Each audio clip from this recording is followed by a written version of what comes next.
একে দেখবেন বিরাট কোহলি যদি 3টা ছক্কা মেরে দেয় ক্রিকেটার, তো বিরাট কোহলির যেমন খোঁজ খোঁজ দাঁড়িয়ে আছে, এই যুবক আবার খোঁজ খোঁজ দাঁড়িয়ে রাখবে। আল্লাহ বলে দিয়েছেন। ইমাম ইবনে কাসির রাহমাতুল্লাহ আলাইহি নিজের কিতাব তাফসীর ইবনে কাসিরের মধ্যে সহিহ সনদে হাদিস লিখেছেন। হযরতে হুযায়ফা বিন ইয়ামান নবী পাকের সাহাবী বর্ণনা করছেন। কি বর্ণনা করছেন? আল্লাহর নবী বলেছেন, আমাকে কিছু লোকের ভয় আছে, তারা বের হবে আমার উম্মতের প্রতি শিরকের ফতোয়া দিয়ে তাদেরকে হত্যা করবে। নবী পাককে হযরতে হুযায়ফা বিন ইয়ামান বলছেন, ইয়া রাসূলুল্লাহ, সত্যি কি আপনার উম্মত শিরকে লিপ্ত হয়ে যাবে? রাসূল পাক সাল্লাল্লাহু আলাইহি সাল্লাম বলছেন, না, আর যাদের প্রতি শিরকের ফতোয়া দিবে তারা মুসলমান থাকবে, যারা শিরকের ফতোয়া দিবে তারা নিজেই মুশরিক থাকবে। তো ওয়াহাবির আকীদা শিরকে ভরা, কুফরিতে ভরা, আর ফতোয়া মারছে আমাদের উপরে। চিন্তা করছেন বাবা? এদের নামাজে গরুর শরণ আসলে নামাজ হয়ে যায়, নবীর শরণ আসলে নামাজ হয় না। তো আসসালামু আলাইকা আইয়ুহান নবী যখন বলবে, ওর বাবার শরণ আসবে? জি, কার শরণ আসবে? কিন্তু সাহাবার কি আকীদা ছিল মুসলমান? সহিহ বুখারীর মধ্যে হাদিস, রাসূলুল্লাহ সাল্লাল্লাহু আলাইহি সাল্লাম হযরতে আবু বকর সিদ্দিক নামাজ পড়াচ্ছেন, আমার আপনার নবী হুজরা থেকে বেরিয়ে চলে আসলেন। হযরতে আবু বকর সিদ্দিক জানতে পারলেন রাসূল পাক আসছেন, হুজরা থেকে বেরিয়ে গেছেন, মুসাল্লা থেকে এক পাও পিছে হটে গেলেন। আল্লাহর নবী বলছেন, আবু বকর নামাজ পড়াও। নবী আবার পিছে চলে আসলেন, হযরত আবু বকর পিছে চলে আসলেন, মুসাল্লা ছেড়ে ইমামতির জায়গা থেকে মুক্তাদির কাতারে চলে আসলেন। আমার আপনার নবী মুসাল্লাতে গিয়ে নামাজ পড়ালেন, সেজদা সহ করলেন না। নবী জিজ্ঞাসা করছেন, আবু বকর, তোমাকে যে নামাজ পড়াতে বললাম কেন পড়ালে না? আবু বকর সিদ্দিক বলছেন, হুজুর, আপনি হচ্ছেন নবীদের ইমাম, আপনি থাকতে আমি আবু কুহাফার বেটা কি করে নামাজ পড়াতে পারি? নামাজের মধ্যে নবী পাকের সম্মান করে মুসাল্লা ছেড়ে চলে আসছেন, সাহাবীর নামাজের ক্ষতি হয় না, আর মোল্লা বলছে নবীর শরণ আসলে নামাজ শেষ, শিরক হবে। চিন্তা করছেন বাবা? এইগুলো হচ্ছে তাদের আমাদের মধ্যে তফাৎ।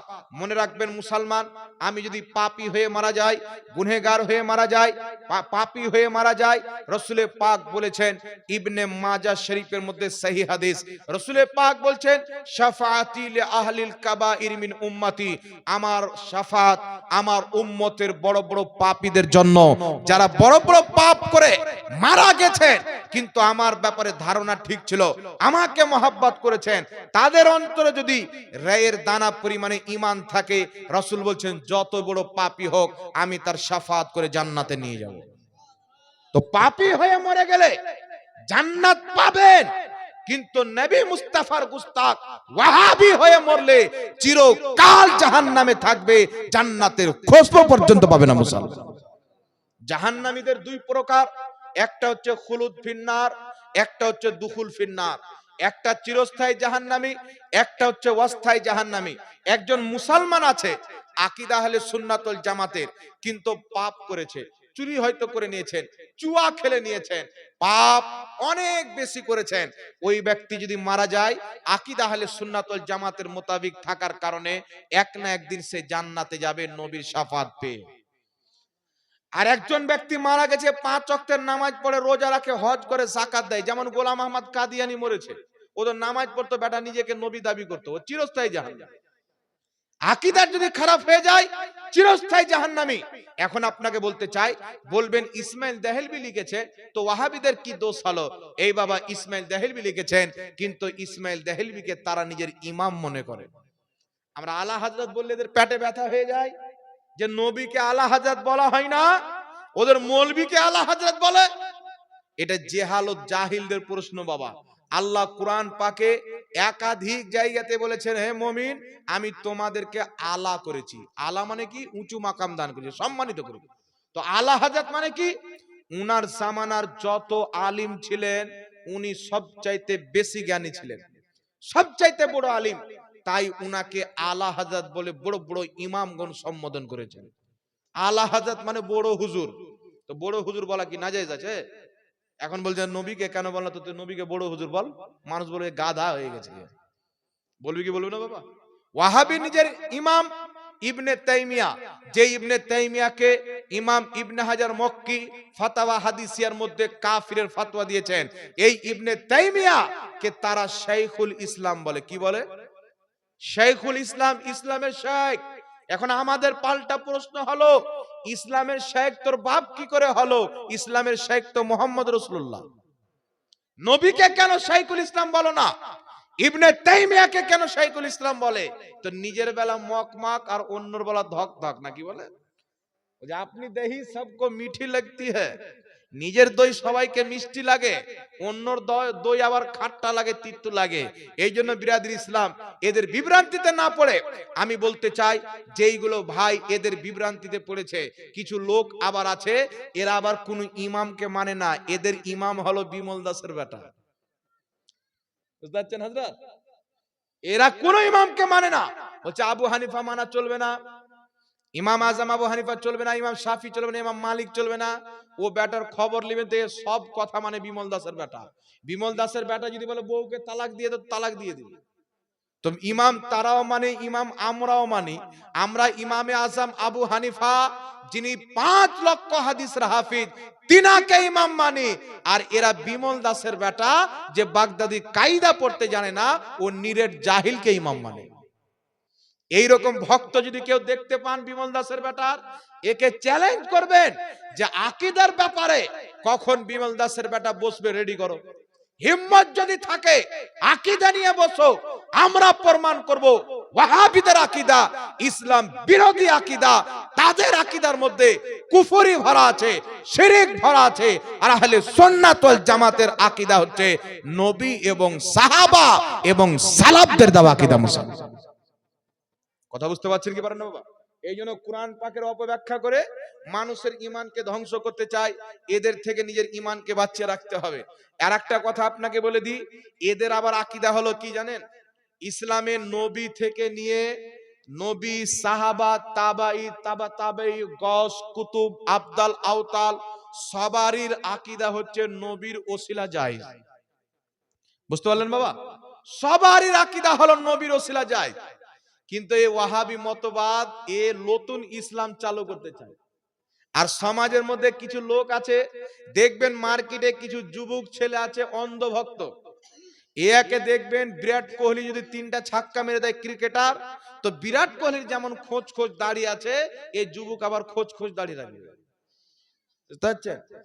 একটা নতুন ফিল্ম বেরিয়েছিল এক জামানায়, ফিল্মটার নাম আমি ভুলে গেছি। তো মার্কেটে গিয়ে সব যুবক ছেলে মহিলা একটাই জিনিস খুঁজতো, পাগলু গঞ্জি আছে, পাগলু গঞ্জি আছে, মানে হিরো যেটা পড়ে নিবে এ অন্ধভক্ত, ওটাই বিশ্বাস করে নিবে। তো ওই রকম ভাবে এদের মধ্যে অন্ধবিশ্বাস আছে ওয়াহাবি মতবাদের মধ্যে। এদের মৌলবি যেটা বলে দিবে চোখ বন্ধ করে মানবে। কথা বুঝতে পারছেন বাবা? আর বলছে আমরা সহি হাদিস মান্যকারী, এমন এমন সহি হাদিস সামনে রেখে দেবার পাতলা পায়খানা বেরিয়ে যাবে। এ সহি হাদিস মানে না। মুসনাদে আহমদের মধ্যে সহি হাদিস, ওয়াইল ইবনে হুজুর বলছেন রাসূলে পাক কারা আন নবী সাল্লাল্লাহু আলাইহি ওয়াসাল্লাম গায়রিল মাগদুবি আলাইহিম ওয়ালাদ-দাল্লিন ফাকালা আমিন খাফাদা বিহা সাউতাহু।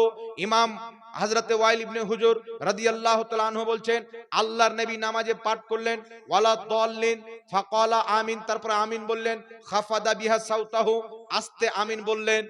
ইমাম হাকিম বলছেন হাযা হাদিসুন সহিহুল ইসনাদ, এই হাদিসের সনদ সহি। এই সহি হাদিসে বেটা কখন আমল করবে? বুকের উপরে হাত বানার পৃথিবীতে কোন সহি হাদিস নাই। আবু দাউদ শরীফের 759 নম্বর হাদিস, আল্লাহর নবী বুকে হাত বেঁধেছেন। ওয়াইল ইবনে হুজুর বলছেন ওয়াইল ইবনে হুজুর জিন্দেগিতে নবীকে দেখেননি। হাদিসটা জয়ীফ হাদিস, কিয়ামত পর্যন্ত কেউ সহি প্রমাণ করতে পারবে না। আর নবী পাক বুকে হাত বানাননি, কারণ কি?